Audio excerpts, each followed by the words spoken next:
Hello, everybody. As you all are getting logged in, getting your audio set up, I know that you probably still can't even hear me right now, but that's okay. Those of you who are getting in, logged in and getting your audio set up, we're going to get started in just about 20, 30 seconds here. We're going to give everybody time to come in as the Zoom gets you moving along. We will share Facebook Live. And then we get an awesome interview with the one, the only Jordan Freed. So I know everyone's pretty excited about that. That's why you're here. You're not here to hear me talk. So now that it looks like everybody, for the most part, who is in the waiting room is here, we're going to go ahead and get Sharon live stream on Facebook, and then we will be going. So if y'all could give me just about a minute here, we'll get cruising. All right. We are now officially Facebook Live. So, Jordan, everything you say can and absolutely will be used against you for the foreseeable future, video recorded in my archives and on Facebook when you admit how much you love the Jacksonville Jaguars. And I am here for every minute of it. So, I know it's going to happen. I know it's going to happen. So, we'll get started. Thank you, everyone, for being here. Again, we are interviewing Jordan Freed today on why leadership is the absolute, self-leadership is the most important component in attracting and retaining talent. So I am Liz Landry. I'm your KW Talent Community Leader and your host this afternoon. And Jordan, the #1 Chiefs fan in the world who is slowly converting to a Jacksonville Jaguars fan, is our guest interview today. So Jordan, why don't you introduce yourself? I know. I gave you a really solid introduction, but introduce yourself and tell us a little bit why you chose this topic. Okay. Yeah. Thanks, Liz, for having me. I'm a Chiefs fan because I like winning. I'm not a Jacksonville fan because I don't like losing.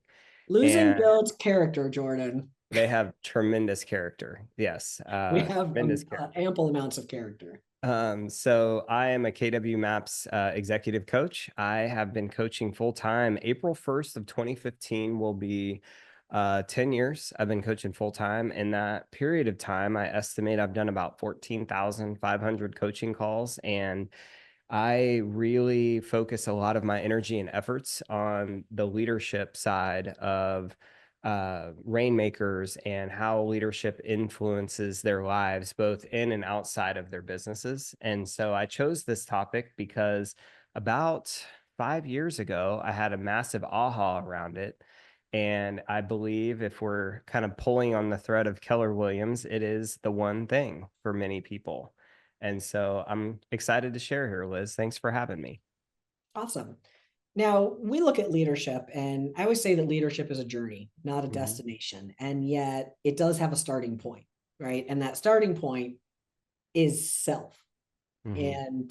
And, point blank, nobody wants to follow a train wreck, right? Like if you are the dumpster fire going down the road, you're going to have a really hard time attracting talent, recruiting people to your organization, and keeping them. Now, Jordan, does self-leadership mean we're perfect? No, far from it. I don't think that anybody wants to be perfect because then just understand that you wouldn't have any friends. And we do actually follow train wrecks, Liz. It's just we follow them on Instagram. We just don't want to follow them with our careers and our livelihoods and Right. our Our lives, right? income. Yeah, yeah. Yeah. So, but to your point, it is absolutely a journey. And, I remember it was July of 2019. I was out on KW Connect, which is, if you're not familiar with it, it's basically YouTube for Keller Williams agents.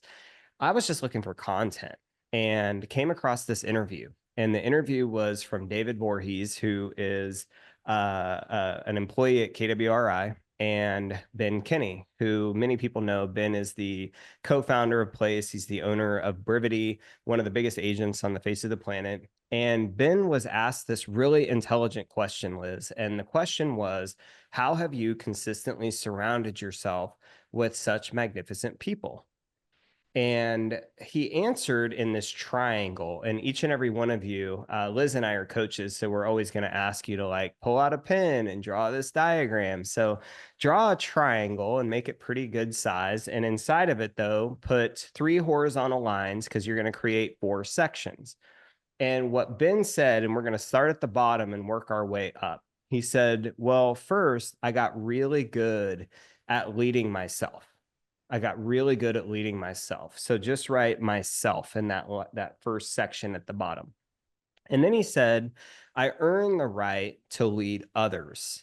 So write others in that next section. And then he said, as those people developed, I started to create leaders. So in that third section, write create. And then as those leaders went out into the world, I started to attract leaders. And so that top section, right, attract. And he said, everything that I have built has simply come from this foundational focus of leading myself first. And what's cool about this, Liz, is you and I both know there's a lot of people in our space who say things but have no track record to back them up. And yet, if you look at Ben, he's got a tremendous track record in the leadership, especially in our industry. And one thing that I've noticed about him is that people kind of go into his orbit, meaning they go into his companies, and then they typically stay there. They So say he they don't he really has leave. a what'd you say? They don't really leave. They don't really leave, right? And so one of the things that Gary Keller said, and he said this on a Facebook quote, or maybe it was a mastermind, I feel like it was last year sometime. He said that charisma attracts, but character retains. Charisma attracts, but character retains. And CEO so Summit 2023 with the 12 2023. mistakes, the 12 leadership mistakes. Okay, cool. You're Yeah. welcome. So I've got last a, I've got an impeccable memory. yeah, you remember all those Jacksonville losses. I Um, build character. Those are character building As a character subjects. building, that's right. So what I love so much about this is that, when you look at what you actually control in this world, and I was having breakfast with a mutual friend of ours, Liz, Craig Goodliff, last year. It was in April of 2023. We were having breakfast. And if you don't know Craig, he is the founder and CEO of Cyberbacker, which is a company that's really grown pretty wide and big in a short amount of time. And I was asking him at breakfast, I said, hey, out of all the lessons that growing such a big company so quickly has taught you, what would you say is the primary lesson that you've learned? And he said, I only control three things in this world. I control what I think, what I feel, and how I act. And outside of that, I don't really have control over it. And so when I kind of married these two ideas of like everything is foundationally going to be a reflection of how well I lead myself, and this is really the only thing I have control over, it just hit me that this was the central theme that I wanted to first kind of build my own life around, but also help those that I coach to focus on. And so what happened is it actually created my all-time favorite coaching question. And it's a question that you can use in the macro, meaning kind of the larger picture of your life, but you can also use it in the micro. And I'll show you what I mean. The all-time favorite coaching question that I like to ask is, how well are you leading yourself? So on a scale of 0 to 10, 10 being you're absolutely nailing it, 0 being you are miserably failing at it, where would you say you would rate and rank your own leadership of yourself? And so I get people to give me an answer. And see, what I want people to understand is number one, you are a magnet to what you model. You're a magnet to what you model. And so if you look around at the relationships that you have in your life today that were attracted to you, right? Those are very much a reflection of how well you model this idea of self-leadership, the vibe of your tribe, so to speak. But the other side to that is what I love about it is that it can be boiled down into the micro, and the micro being, how well are you leading yourself inside of your health? How well are you leading yourself as it relates to your personal relationships, your finances, your business? And, at the end of the day, as I mentioned, we can only control those three things. And the question I like to ask, Liz, is, if I were just a fly on the wall and I was observing you for an entire week, and I watched you at work. I wrote down everything you did, everything that you said, right? I watched you at home, wrote down everything you did, everything you said. And after a week, I took my playbook, the playbook that I illustrated purely off of you, and then I ran that play in my own life. How successful would I become? How successful would I become in my health? How successful would I become in my relationships, my finances, and in my business? And I just think Let me that ask that's you a a question really on that, great Jordan. what? Right? Like I love that. I love where you're going on that, and like what you're talking about of like how successful would I be if I modeled after you? Because we love models. Yep. And if you guys heard, Jordan started pulling in the 7 circles that we talk about in the one thing, in your Yep. family, your finances, your health, your business, your job, your money, right? He started bringing those things in that we already know in most of our language. And yet we look at it, and I think for the most part, Jordan, I think a lot of people, I always say self awareness is not actually a really common thing. I Mm. think until faced with that question and a circle and a piece of paper where they actually have to score themselves 0 to 10 and describe what it means, I feel for the most part, people think they're crushing it until they have that conversation with somebody. Yeah. Now, you've asked this question to whole classrooms before. You've asked this Mhm. question to one-on-one coaching clients. You've asked this question to all of our MAPS coaches before. Mhm. How many people have a moment where they go, oh, huh, Yeah, the vast majority. I mean, it's very throat punchy. If we were pulling in our mutual friend Jeannie good old Ostis into the Jeannie? conversation, it's a very throat punchy thing. But what I always share with people is, and I love the word awareness. I think that there are certain words that are illustrative of transformation, and awareness is definitely one of them. But what I share with people is this is not meant to be a shame stick. It's not meant to be something that we pull out and beat you with. It is a tool for awareness. And I think that when you boil leadership down, Liz, I think there's only two types. There's the leadership of ourselves, right? And then there is the leadership of others. And, I've just learned that, when we think about or leading others, that it's always going to boil down to one of two things. You're either a warning or an example. And so when your leadership of others is simply a reflection or an example of your own leadership, life is so much simpler. And I love the book, The One Thing. In fact, I'm the head coach at Productive. I train all the coaches at that company. And I'm from Kansas, as you know. And so ideas have to be very simple for me, or I just don't understand it. And I think that one of the things that I know Liz is good at this because she would have never been able to coach the level of people that she's coached for this long and to have built the reputation that she has amongst that community without it. But as coaches, what we're always looking for is what I call synergistic solutions. Synergistic solutions are like, they're the solutions to, I can solve one problem and it solves 10 other problems simultaneously. Because especially in the space of a coaching conversation, we might only have 30 or 45 minutes. We have to get to what matters. Yep. And self leadership to me is just the synergistic solution that sets off a chain reaction.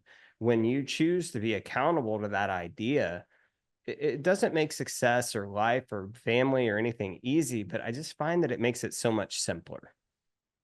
I think that's a really easy way to look at, or not really easy, but a really interesting way to look at it that makes it easy. And Yeah. a lot of times we think like self leadership is, oh my God, I've got to be this perfect person, right? Like that's kind of what I opened with, Dave. Does that mean we're perfect? And when we look at it of what makes these things more simple, right? Like what makes these other things simple or easier? What's the one thing I can do? It's small changes, right? And it's Mhm. small changes that then begin to seep into the rest of business. It's Yep. really interesting when I watch people, and I'm a big watcher of people. I study behaviors, I study patterns, right? It's part of understanding how people flow through an organization, how we move somebody somewhere, and what happens to that person as they move through an organization. Very interestingly, as people tend to become more successful in their careers, right? As they tend to become more successful in their careers, they also tend to eat healthier, Hmm. right? They tend to then look better, Hmm. right? They're more in shape, and they tend to dress better. they tend to have nicer things. And it's not just because they're spending all of their money because they're successful in this. It's because they have an awareness about these things of how to move in small, minute ways that make massive impact. And all of those things, when paired together, bring in self leadership. Self Yep. leadership doesn't have to be, I am the greatest leader of all beings. It's, I'm acting appropriately in the moment to get to where I want to go as myself. Yeah. And I think you're right. And as I, kind of alluded to earlier, I think as it relates to being a leader, you're only ever doing that from one of two intentions. You're doing it from the intention of example, meaning this is who I am. And, or you're doing it from the intention of ego. And there's a lot of ego out there, and I think that people can smell it out pretty quickly. But if anybody ever says do as I say, not as I do, that's somebody who's going to lead through ego. And when we talk about self-leadership and practice and how do we actually practice this, in the spirit of synergistic solutions, the thing that I've come to know, Liz, above all, is that if you want to become a master of self leadership, you really only have to start by mastering one skill, and that is getting your audio and video to match, getting what you say and what you do to equal each other. And I love this quote. There's a teacher, somebody that I've followed for years. His name is Peter Crone, and it's Crone. He's not real well known, but they call him the mind architect. And what he said is that if you don't have a powerful relationship with the words that come out of your mouth, you don't have a powerful life. And I agree with that. And there's a metaphor that I share with people that, have you ever had that experience of watching a movie? Maybe you're in the movie theater, right? And this is a good movie. You are in it, right? You are really paying attention. It's 2 hours long. You've got an hour left to go. And for whatever reason, the actress's lips start moving. And then there's like a 1 to 2 second delay before you actually hear the words. And when I do this in a class and I can see all the people, I always ask, number one, who's had this experience? We've all had that experience. And then number two, I always say, hey, now, how many of you, knowing that you still have an hour left, are going to sit there and watch the rest of the movie that way? And virtually no one keeps their hands up, right? And I do that first, Liz, because that's a serial killer test. Anybody that leaves their hand up and says that they're going to watch the movie that They way, must be absolutely certifiably insane. Yeah. I'm keeping my eye on that person. My team knows to look for those people because they're probably going to try to wear my skin later, and I don't want that. But the reason that we don't do that, the reason you're going to get up if you're in a movie theater and go find someone and tell them that this needs to get fixed, is because it's frustrating and distracting. And the lesson there is, what I want you to understand is that when you constantly say one thing and then do another, it is frustrating and distracting to those that you lead. And not just to them, but also to yourself. There is something in you that wants to be congruent, that it wants to have this alignment between what you do and what you say. And so, if you want to get really good at this, as I mentioned, the singular skill is what I call personal promise keeping. Learning to keep the promises that you make to yourself, both small and big, above all, in my opinion, is the one skill of the one thing. It is so important. And yet most people are pretty good at keeping promises to other people, but they are absolutely terrible at keeping the promises that they make to themselves. They're terrible at it. And the challenge with that, though, and listen carefully to what I'm about to say, you form the opinion you have of others in the same way that you form the opinion you have of yourself. The way we form the opinion we have of ourselves is the same way we form the opinion of others. So imagine if I'm somebody that wants to start working out. So I call Liz and I say, hey, Liz, I know you work out consistently. What time do you go to the gym? She says 6 a.m. I say, great. Do you mind if I join you? She goes, great. So we're going to meet at the gym 6 a.m. Monday morning. Liz is there. I show up at like 6:30. Oh, Liz, I'm so sorry. I just overslept. And okay, it's fine. It's fine. I'll be here tomorrow. Okay, cool. So tomorrow morning, Tuesday, 6 a.m., Liz and I are going to meet there. So the next day, Liz shows up. I text her at like 6:15. Oh, I'm so sorry, Liz. You know, the alarm didn't go off. I'll be there tomorrow. Wednesday, 6 a.m. I don't even bother texting or calling at this point. I just don't show. No call, no show. Now, in this circumstance, what do you think Liz's story is about me? Am I somebody that she has a high opinion that she Jordan's looks? lazy. Yep, He doesn't hold his promises. He that's right. doesn't respect other people's times. He can't get his life together. He has zero control of what's going on in his life. He must be a Jaguars fan, right? Must be That a must Chiefs be the fan. problem. Yeah. Must be a Chiefs fan. Yeah. And see, here's the thing though, is that we form the opinion we have of ourselves the same way. There is a part of you that is always watching and observing your own behavior. And when you constantly make and break promises with yourself, the story you start telling yourself about yourself is rotten. And one of the things that I've absolutely seen and learned over the years is that you cannot become a winner talking to yourself like a loser. But you're going to talk to yourself like a loser if you don't keep your own promises. And so this idea of personal promise keeping is so, so important because there's inside of us, there's a story that's more important than any other story. I call it the personal podcast. Personal podcast, as I mentioned earlier, is the story you tell to yourself about yourself when you're by yourself.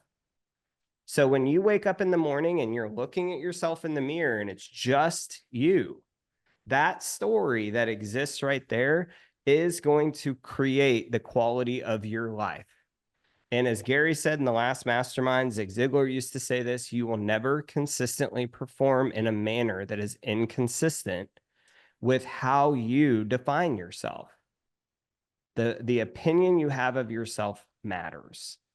And so there's Well, just this it's thread, interesting when you right? look at that, right? Like to perform consistently against the way that you view yourself, it's inauthenticity. And Mm-hmm. like the longer you act as who you are not, right? We talk about Yep. this a lot with the KPA and personality assessments. The longer you act outside of who you actually are, the more stressful it becomes, and the shorter of amount of time you're able to actually keep that up, and it eventually cracks.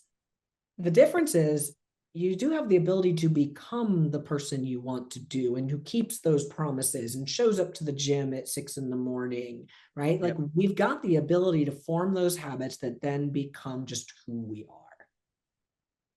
Yeah, I I totally agree with that, and I think that where another reason that people struggle with this, Liz, is that I said this on a coaching call to a woman last week because some people struggle with their identity, their self image, this idea of worthiness, and what I shared with her is that look, some beliefs that you're going to develop about yourself are only going to be developed through your own behavior. It's like I could promise Liz, oh, Liz, next week I'm going to be at the gym every day with you at 6 a.m. I could promise her that up and down, but she is not going to believe me until I do what? Show Show up. up at the gym every day at 6 a.m. with me. That's right. And see, like when I share with somebody like this idea of self-worthiness or this idea of their image or whatever, I'm like, you know, some beliefs are only going to follow your behavior. If you want to be worthy, if you want to have a high self-image, then you've got to behave and treat yourself as something that is valuable. Because there are certain beliefs that just will not originate because you choose to pick them out of thin air. They have to show up from your own behavior. And so when we start picking this apart, Liz, what I love about it, and you know, you and I have had the opportunity to mastermind with Gary privately. We do that 3 or 4 times a year. One of the things that I always pull out of what he says is that if you're going to coach amazing people, you have to take what you're coaching them on and make it highly practical. It's got to be practical. And there's too many coaches and trainers and people out there that they write books and it's like you read this book and God, it sounds great and it makes for amazing Instagram reels, but it's completely impractical Yep. because it requires you to have this whole other set of 24 hours plus the ones you're already living to get anywhere with it. And that's what I like about the idea of self-leadership. It's very practical, and it's very practical to look inside of the decisions and the promises that you make and just creating an agreement with yourself that if I make a promise to myself, I'll keep it. And if I'm not going to keep it, I'm not going to make it. Instead of saying to Liz, hey, yeah, I'll be there next week, I'm just going to say, you know what, Liz, we have 2 kids under one, twin kids, and we're up all night. Just not going to work for It's me. just not going to happen. Yeah. It's like every time somebody asks me, when I'm going to commit to that marathon, it's just not going to happen, y'all. Like Never. Nope. it is not going to happen. I will meet you at the finish line. I will cheer you on. I will see you there. That's I will not do a marathon. never. No, Yep. Jordan, I think you and I are going to be there doing that marathon the same day when Craig finally gets us. We'll be like, yeah, we'll see you at the end. We're not doing the marathon. No, Never happen. Yep. not happening. Yep, We it's not happening. we are not I, runners. Yep.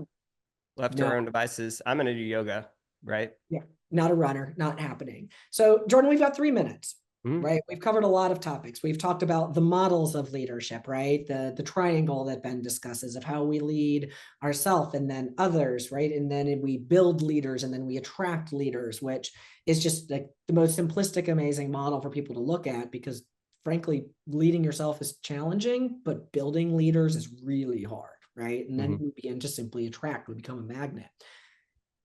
We understand that it's not just charisma, right? It actually does take character and being the person and acting in authenticity. What's the moral of the story or the last bits of wisdom if you had to give the mic drop? Like, what do we want to leave these folks watching this with today? Yeah, I think that, Liz, one of the things that you and I are always challenged with is that we have to take ideas out of the clouds and put them into the dirt. And I've never met a person that didn't want to live up to their potential, but I've met thousands of people that have no earthly idea on where that starts. And what I share with people is that if you want to understand how to activate potential in yourself, to get the best out of yourself, there are 2 twin forces that you've got to focus on. The first one is clarity. You always begin with clarity. I've never had anyone that I've thought to myself, how do I get this person to be motivated, right? How do I never think that way. What I think about is if they're not showing up at the best way possible, the question I'm asking myself is, what is it that they're not clear on that if they were, I would get the best out of this person? Because clarity is then going to activate what we call certainty. And certainty is just that level of belief in yourself and your ideas and your business that you are going to follow through and make it happen. And when you take those 2 forces and you magnetize them against character, well, that's to me a fully optimized human being. Now we've got somebody who's really thinking and feeling and acting at the highest level. And at that point, we just have to turn it loose and see what happens. We are fully engaged, but 100% unattached to the outcome. And I think that once you understand that, you're leading yourself at the highest level, you're doing as good as you possibly can, and then you just let go. And you can put your head on the pillow at night knowing each and every day, I did the best I could with what I had, and you can't ask for more than that. You won't be waking up at 2 a.m. with those strange panic attacks, or you should have behaved differently if you got that. Yeah, or sorrow because you just lost your 8th game in a row or whatever you guys are on to now. I sleep well on my crappy or my good pillow because of my crappy football team. I'm at peace. I am at peace with who my football team is. I accept them for who they are, Jordan. I love that for you, Liz. I love that for you. Thank you for having One day, my friend, you will know my pain. One day. One day. All right. So, aside from all of the football jokes, Jordan, thank you. I know this was really impactful for our viewers today. To everybody that has joined us here today, thank you all as well for being here. We will see you next month on our expert interview. We hope everyone has a wonderful and happy Thanksgiving next week. Do not eat too much. If you do, like Jordan says, gym next morning, 6 a.m. You will not see me there the Friday after Thanksgiving. But I will be there Thanksgiving morning because you gotta play where you're gonna win, right? I know you're not getting me on Friday, but I can do Thursday. I'll be there. I can make that happen. Jordan, any last words of wisdom you want to leave anybody with before we jump? Anything? Go Chiefs. Oh God, I knew I was gonna be at. Fine, go Chiefs. There you go. I'll give it to you because it's your interview. Thank you, everybody. Have a fantastic afternoon. Bye.